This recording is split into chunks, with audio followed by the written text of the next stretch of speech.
Bağı olanlar içinde ev tikməyə ehtiyac yoxdur. İndi izah edəcəm sizə niyə.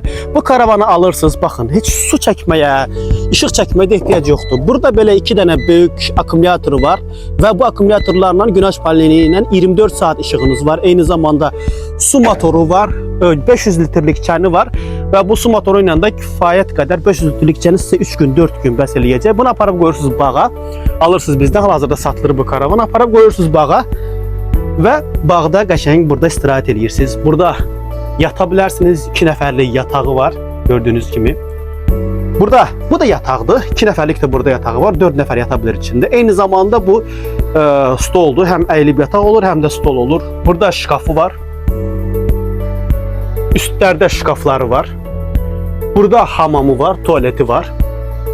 Hər şey var içində. Burada qazı var. Burada suyu var. Dediyim kimi 500 litrlik bakı var. Və işığı da 24 saat. Yəni bağ üçün nə lazımdır bizə? Televizoru var. Yəni bağda lazımdır ki, gedək bağda istirahət eləyək, yataq, duraq, yeyək, içək. Qabağında da stol qoyursunuz və eyni zamanda həm də ki, istədiyiniz yerə də özünüzlə apara bilirsiniz. Əlavə olaraq yuxarıda kondisioneri də var. Yəni 2 otaqlı, iç-içə 2 otaqlı mənzilə bənzəyir. Baxın, bir otağı bu, bir otağı da içəridə. Hər bir şəraiti var. Alırsınız, qoyursunuz bağınıza, qəşəng bağınıza istirahət eləyirsiniz və istədiyiniz vaxtda harasa sürüb apara da bilərsiniz.